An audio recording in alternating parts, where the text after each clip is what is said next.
Transportation में 2-3 घंटे late होती थी। अच्छा। तो मैं ये सोचता था कि मैं 2 घंटे वहाँ बैठा रहूँ या मैं 1 घंटा चल के आऊँ और वो 1 घंटा अपना कहीं यूटिलाइज़ करूँ। आप कितनी अर्निंग कर लेते हैं सर पर मंथ? मेरी जो मंथली इनकम है वो 15 लाख से 30 लाख के बीच में है। कि इंसान किसी भी फील्ड में हो, अगर वो मेहनत करता है तो वो आगे जाएगा। सेकेंडरी एजुकेशन मैंने हाजी खान जमाली नज़दीक एक गाँव है वहाँ कंप्लीट की।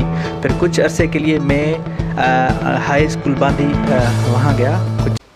बिस्मिल्लाहिर्रहमानिर्रहीम। लाइक करो शाह। दोस्तों, जैसा कि मेरा चैनल है यूट्यूब का लोगों को नफ़ा पहुंचाओ, उस हवाले से हम गाहे बगाहे हमारी कोशिश यही होती है कि बांदी की या कोई भी ऑनरेबल पर्सनैलिटी जो है, जो कि रोल मॉडल है, जो कि अच्छी पर्सनैलिटी है, उसका हम इंटरव्यू आपके सामने रखते हैं। और हमारी कोशिश यही होती है कि आपको फ़ायदा पहुँचे और उम्मीद है आपको फ़ायदा पहुँचता होगा। उसी हवाले से आज हमारे साथ जो शख्सियत मौजूद है मिस्टर मोहम्मद अली साहब, वो हमारे और हमारे बांदी शहर के लिए बायसे फ़ख्र की बात है कि सर माशाल्लाह आज बहुत सक्सेसफुल लाइफ गुजार रहे हैं और सर दुबई की गवर्नमेंट के लिए एज ए सॉफ्टवेयर इंजीनियर के तौर पर काम कर रहे हैं। तो मज़ीद चलते हैं सर की जानिब। अस्सलाम वालेकुम। वालेकुम अस्सलाम।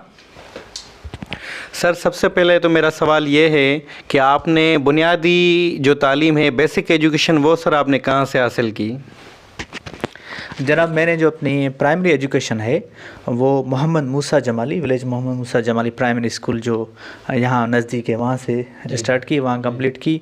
फिर उसके बाद जो है सेकेंडरी एजुकेशन मैंने हाजी खान जमाली नज़दीक एक गांव है वहाँ कंप्लीट की। फिर कुछ अरसे के लिए मैं हाई स्कूल बांदी वहाँ गया, कुछ आई थिंक 6 मंथ्स के लिए। उसके बाद मुझे अपॉर्चुनिटी मिली, मैं बहरिया फाउंडेशन नवाब शाह, एक नया जो है प्राइवेट इंस्टीट्यूट था, वहाँ गया। तो मैंने वहाँ हायर सेकेंडरी कंप्लीट की और उसके बाद मैंने जो है अपनी ग्रेजुएशन के लिए मेहरान यूनिवर्सिटी में सॉफ्टवेयर इंजीनियरिंग 2009 में कंप्लीट की। सर, दूसरा मेरा आपसे सवाल ये है कि आपने जैसे मुझे अभी बताया कि अब 2006 में 2006 में आप सॉफ्टवेयर इंजीनियरिंग की फ़ील्ड में आए। सर, 2006 में तो इतना स्कोप नहीं था। मेरा सवाल ये है कि आपको कैसे इसकी इम्पोर्टेंस का पता चला? उस वक्त तो इतना ये ज़माना नहीं था। तो इस हवाले से आप अपने शौक़ से सॉफ्टवेयर इंजीनियरिंग की फ़ील्ड में आए या किसी ने आपको गाइड किया सर? अच्छा, जो कंप्यूटर से रिलेटेड जो फील्ड है, जो कोर्सेज़ हैं, वो मैंने फर्स्ट ईयर इंटर में ही छोटे छोटे कोर्सेज़ किए थे। और यूनिवर्सिटी, मेहरान यूनिवर्सिटी की तरफ से मुझे अपॉर्चुनिटी दी गई। ठीक है, डिपार्टमेंट असाइन हुआ। तो उसके बाद मेरा मानना यही था कि इंसान किसी भी फील्ड में हो, अगर वो वहाँ पर मेहनत करता है, अपने स्किल्स अप स्किल करता है ख़ुद को, ठीक है, अगर उसमें एक्सपर्ट हो जाता है तो उसकी जो है वैल्यू मार्केट में होगी। तो इस वजह से ही मैंने सॉफ्टवेयर इंजीनियरिंग फील्ड सेलेक्ट की, क्योंकि जो उस वक्त हम देख रहे थे कि फ्यूचर में यही होगा। ठीक है, ये एक फ्यूचरिस्टिक फील्ड थी, इस वजह से हमने ये फील्ड चूज़ की। सर, मेरा तीसरा सवाल आपसे ये है कि आप अभी कौन सी कंपनी में काम कर रहे हैं और आपका सर इसमें एक्सपीरियंस कितना है? जनाब, मैं आईटी फील्ड में जैसे मैंने आपको बताया कि 2006 से मैं इस फील्ड में हूँ। मैंने बीई स्टार्ट की थी और प्रोफेशनल फील्ड में मैं 2010 से हूँ। अच्छा, ठीक है। और 2012 के स्टार्ट से मैं यूएई में काम कर रहा हूँ मल्टीपल कंपनीज़ के लिए। आई थिंक मैंने मल्टीनेशनल कंपनीज़ के लिए भी काम किया है, लेकिन स्पेसिफ़िकली 2016 से मैं यूएई गवर्नमेंट के मल्टीपल प्रोजेक्ट्स पे काम कर रहा हूँ, क्योंकि हमारी जो प्राइवेट कंपनी है वो यूएई गवर्नमेंट के लिए काम कर रही है। तो डायरेक्टली हम यूएई गवर्नमेंट के लिए काम कर रहे हैं 2006 से। सो टोटली ये आई थिंक 7th ईयर है यूएई गवर्नमेंट के लिए हम काम कर रहे हैं।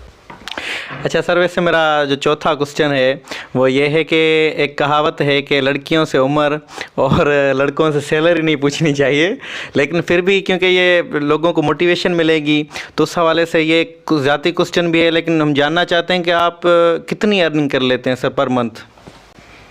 अच्छा, तो मैं आपको रेंज बता सकता हूँ। जैसे आपने बोला कि जो आपने स्टोरी बताई, तो रेंज बता सकता हूँ। करंटली मेरी जो मंथली इनकम है वो 15 लाख से 30 लाख के बीच में है। अच्छा, हाँ, अल्हम्दुलिल्लाह। तो और अभी रिव्यूज़ वगैरह बाकी हैं, जो सैलरी रिव्यूज़ वगैरह जो होते हैं वो बाकी हैं, लेकिन जो करंट इनकम ये है कि 15 लाख से 30 लाख के बीच में है। अच्छा। अच्छा सर, नेक्स्ट मेरा जो क्वेश्चन है, अभी आपने अपनी इनकम के बारे में बताया, जो कि आजकल के ज़माने के हिसाब से कामयाब शख्सियत की कहानी कही जा सकती है। सर इस कामयाबी में, हर कामयाबी के पीछे एक बहुत बड़ा राज होता है, एक मैं कहता हूँ कि दर्दनाक स्टोरी होती है। ज़ीरो से लेकर हीरो बनने तक सफ़र जो होता है वो एक बड़ा अजीम सफ़र होता है। तो आपसे ये ज़रूर जानना चाहेंगे कि आपने कौन कौन से चैलेंजेस को फेस किया। और सर आप 2006 में इस फील्ड में आए, बहुत से उस वक्त स्कोप नहीं था, तो बहुत से लोग आपको ये भी यकीनन कहने वाले होंगे कि इस फील्ड में कुछ भी नहीं है, क्योंकि उस वक्त स्कोप नहीं था। आपने उन लोगों को कैसे डील किया जो कि कह रहे थे कि अभी सही फील्ड में आप नहीं गए, और कौन कौन से वो लोग थे जिन्होंने आपकी हेल्प की इस फील्ड में आने में, जो आप आज कामयाब हैं, उसके पीछे किन किन लोगों का हाथ है सर? जनाब, आपने बिल्कुल सही बात की कि इंसान को सिर्फ सक्सेस नज़र आती है, उसके पीछे जो एफ़र्ट्स होती हैं, जो स्ट्रगल्स होती हैं, वो नज़र नहीं आती।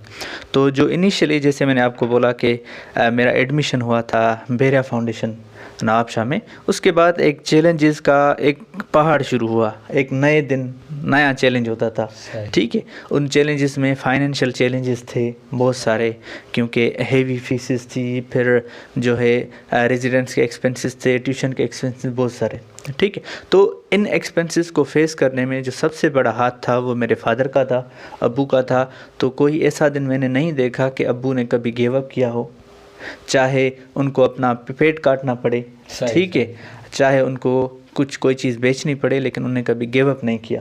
तो अगर अबू की सपोर्ट नहीं होती तो मैं यहाँ तक नहीं पहुँच सकता था। सही बिल्कुल। हाँ, और ये सारे चैलेंजेस थे, फाइनेंशियल थे, लेकिन अल्लाह ताला की मेहरबानी और अबू की सपोर्ट थी साथ, तो वो हमने फेस किए, ठीक है। और हाथ जैसे आपने पूछा, तो सारे टीचर्स जो थे, ठीक है, उनका तो हाथ होता है हमेशा हमारी लाइफ में, ठीक है। और मेनली सर असगर जमाली थे, अल्लाह ताला उनको जन्नत में जगह दे, उनका बहुत बड़ा हाथ था मुझे बांदी से बेहरिया फाउंडेशन शिफ्ट करने में। और अब्बू का उन्होंने जो है समझो कि माइंड सेट बनाया ताकि वो सारे एक्सपेंसेस बेयर कर सकें, ठीक है। उसके बाद बहुत सारे टीचर्स से वहाँ पर जिन्होंने हेल्प की, उनका बड़ा हाथ था। जी सर, आपने माशाल्लाह बहुत बेहतरीन आंसर दिया, लेकिन मेरा इसमें एक मेन क्वेश्चन ये भी था कि आपने उन लोगों के बारे में ज़िक्र किया जिन्होंने आपकी खुसूसी हेल्प की इस फील्ड में आने में, लेकिन सर क्योंकि 2006 में इस चीज़ का स्कोप नहीं था, तो बहुत से लोगों ने आपको डीमोटिवेट भी किया होगा कि इस फील्ड में कुछ नहीं है। उनके हवाले से मैंने ये क्वेश्चन दोबारा रिपीट किया कि मुझे इसके बारे में ज़रूर जानना है कि आप ऐसे लोगों को कैसे डील करते हैं जो आपको डीमोटिवेट करते हैं। अच्छा जनाब, ये आपका बहुत अच्छा क्वेश्चन है। और जैसे ही मुझे सॉफ्टवेयर इंजीनियरिंग का डिपार्टमेंट मिला, तो बहुत सारे लोग, इवन टीचर्स में भी ऐसे लोग थे जो बोलते थे कि अगर इस फील्ड में, अगर जो आपको टीच कर रहा है, अगर उसको इतना आए तो वो खुद क्यों ना आगे बढ़े इस फील्ड में। तो उस वक्त बहुत चैलेंजेस थे इस सॉफ्टवेयर इंजीनियरिंग के हिसाब से, लेकिन मेरा यकीन ये था कि इंसान किसी भी फील्ड में हो, अगर वो मेहनत करता है तो वो आगे जाएगा। फॉर एग्जांपल, अगर कोई क्लीनर ही है, ठीक है, अगर वो क्लीनर एक्सपर्ट है अपनी फील्ड में, तो उसको अपनी कम्युनिटी में बहुत ज़्यादा रिस्पेक्ट मिलती है। तो बस ये था कि अल्लाह का नाम लेकर शुरू किया और मेहनत की दिन रात, तो अल्लाह ताला हर मेहनत का जो है अजर देने वाला है। सही जी। अच्छा सर, मेरा जो नेक्स्ट क्वेश्चन है वो ये है कि आपकी टाइम मैनेजमेंट कैसे है, क्योंकि हमारे पास जो भी यंग जनरेशन है वो टाइम अपना सही जगह इन्वेस्ट नहीं करती। आप टाइम मैनेजमेंट को कैसे देखते हैं, आप टाइम कैसे इन्वेस्ट करते हैं? और माशाल्लाह आपकी सेहत से मुझे पहले ही फील हुआ, जिस वजह से मैंने आपसे सवाल किया और पता चला कि आप जिम भी जाते हैं, और आपने कहा कि मैं बुक्स वगैरह भी पढ़ता हूँ। तो ये टाइम को आप कैसे इन्वेस्ट करते हैं? टाइम मैनेजमेंट एक बहुत बड़ा एक अहम सवाल है, उसको आप कैसे डील करते हैं? अच्छा, जैसे आपने पूछा कि मैं टाइम को कैसे देखता हूँ, तो देखें, इंसान जब इस दुनिया में आया है तो अल्लाह ताला ने उसको टाइम दिया है कि ये स्पेसिफिक टाइम आपके पास है। जिस तरीके से आप इस टाइम को यूज़ करेंगे, आपकी किस्मत ऐसे होगी, तकदीर ऐसे लिखी जाएगी। ये मेरा बिलीफ है, ठीक है। तो मेरी शुरू से आदत, बचपन से ही टाइम मैनेजमेंट की आदत थी कि मैं पूरी कोशिश करता था कि टाइम को यूटिलाइज़ करूं। फॉर एग्जांपल, जैसे मैंने आपको बताया कि बांदी से यहाँ तक मैं कभी कभी पैदल आता था, इसलिए कि ट्रांसपोर्टेशन में 2-3 घंटे लेट होती थी। अच्छा। तो मैं ये सोचता था कि मैं 2 घंटे वहाँ बैठा रहूँ, या मैं 1 घंटा चल के आऊँ और वो 1 घंटा अपना कहीं यूटिलाइज़ करूँ। सही सही। तो करंटली जैसे आपने कहा कि मैं अपनी हेल्थ के टाइम कैसे दे पा रहा हूँ, असल में ये है कि 24 घंटे में आपको अपनी हेल्थ के लिए 1 से 1.5 घंटा निकालना चाहिए, वो आपका अपना टाइम है, ज़रूरी। ठीक है ना। क्योंकि उसमें जो भी आप काम करते हैं वो किस लेवल पर दूसरों के लिए है, लेकिन 1 से 2 घंटे आपके खुद के सेहत के लिए। तो मेरा स्केड्यूल ये होता है कि 5:30 से 8 के दरमियान 1 से 1.5 घंटा मैं हेल्थ या तो वॉक करूं, या तो जिम जाऊं, या तो कुछ फिज़िकल एक्सरसाइज करूं। सही सही जी। अच्छा सर, नेक्स्ट क्वेश्चन जो मेरा है कि अभी तो आप माशाल्लाह एक सक्सेसफुल ज़िंदगी गुजार रहे हैं, लेकिन इसके अलावा अभी आपका फ्यूचर प्लान क्या है? आपने ज़िंदगी के आगे बारे में कुछ ज़रूर सोचा होगा, तो फ्यूचर प्लानिंग सर अभी आपके आगे की क्या है? अच्छा, तो जनाब मेरी फ्यूचर प्लानिंग जो है वो मैं उसको कॉल कर रहा हूँ 2030। अच्छा, उस फ्यूचर प्लानिंग को मैंने डिवाइड किया हुआ है 3 पार्ट्स में। अच्छा। एक मेरी पर्सनल प्लानिंग है, ठीक है, और दूसरी है फैमिली में ये है कि पूरा कुंबा, भाई, कज़न, सारा कुछ, ठीक है। दूसरी है कम्युनिटी प्लानिंग के लिए, कम्युनिटी फ्यूचर प्लानिंग। तो पर्सनल प्लानिंग में ये है कि मुझे अपने जो करंट स्किल्स हैं और ज़्यादा स्किल सीखने हैं, शार्प करने हैं, ताकि मैं अपनी फील्ड में आगे जाऊं, ठीक है, और आगे बढ़ूं। और दूसरा जो फैमिली प्लानिंग है, मतलब अपने कुंबे के लिए जो प्लानिंग है, ये करंटली जैसे मैंने आपको डिस्कशन में बताया कि हमारा बिजनेसेस हैं कुछ यहाँ, मेरा भाई जो है गुलाम जाफ़र उसके बिजनेसेस हैं यहाँ, लेकिन 2030 तक हमें एक बिज़नेस एम्पायर इस्टेब्लिश करनी है इस एरिया में, ठीक है। और जो कम्युनिटी के लिए प्लानिंग हमारी ये है कि हमारी जो अभी करंटली ऑर्गेनाइजेशन है छोटी सी, साद फ्लावर मिल, उसकी एक सिस्टर कंपनी हमने ऑर्गेनाइजेशन इस्टेब्लिश करनी है जिसका नाम होगा साद फाउंडेशन, ठीक है। और साद फाउंडेशन एक नॉन प्रॉफिट ऑर्गेनाइजेशन होगी, वो कम्युनिटी की डिफरेंट वेज़ के साथ हेल्प करेगी। फॉर एग्जांपल अगर जो है आफतें आ जाती हैं, ठीक है, उनमें हेल्प करेगी, फ्लड आ जाता है उसमें हेल्प करेगी, अगर किसी को एजुकेशन की ज़रूरत होगी, फंड्स की ज़रूरत होगी, उसमें हेल्प करेगी। तो ये हमारा 2030 का विज़न है। सही।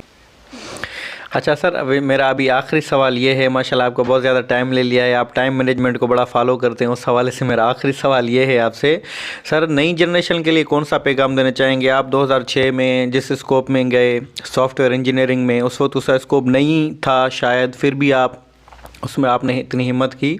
सर आजकल के दौर में तो देखें यूट्यूब आ चुका है, इंटरनेट की सहूलियत मौजूद हैं, लैपटॉप आमजाम हो गए हैं, मोबाइल्स वगैरह आमजाम हो गए हैं, उसका जो प्रॉपर फ़ायदा है वो जो हमारी न्यू जनरेशन है वो नहीं ले पा रही। उस हवाले से आप न्यू जनरेशन के लिए कौन सा पैगाम देंगे? अभी तो ये चीज़ें जो आ गई हैं उसके लिए तो और सिस्टम आसान हो गया है स्टूडेंट्स के लिए।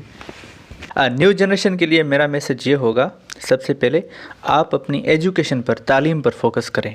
देखें, तालीम एक ऐसा टूल है, एक ऐसा हथियार है जो एक गरीब को अमीर कर सकता है, ठीक है। तालीम एक ऐसा हथियार है जो पूरी फैमिली की ज़िंदगी चेंज कर सकता है, ठीक है। तालीम हम सिर्फ इसलिए नहीं हासिल करेंगे कि हम जाके ग्रेजुएशन के बाद जॉब ढूंढें या नौकरी की तलाश करें। जब आप तालीम हासिल करते हैं तो सबसे पहले आप एक अच्छे इंसान बनते हैं। अच्छे इंसान का मकसद ये है कि आप जो भी काम करेंगे, आप बिज़नेस स्टार्ट करेंगे, ठीक है, आप कोई स्किल वर्कशॉप में काम करेंगे, कुछ भी करेंगे तो इससे आप उसको नए तरीके से कर सकते हैं, ठीक है। और दूसरा मेरा मैसेज ये होगा कि अल्लाह ताला ने हमें जब इस दुनिया में, मैंने जैसे पहले ही बोला कि अल्लाह ताला ने इस दुनिया में हमें टाइम देकर भेजा है, हम अपना टाइम अच्छे तरीके से इस्तेमाल करें।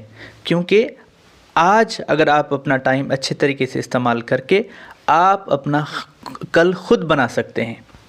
अगर आप आज अपना अच्छा दिन और प्रोडक्टिव दिन और अच्छे तरीके से अपना टाइम यूज़ करेंगे तो आपका फ्यूचर चेंज होगा, ठीक है।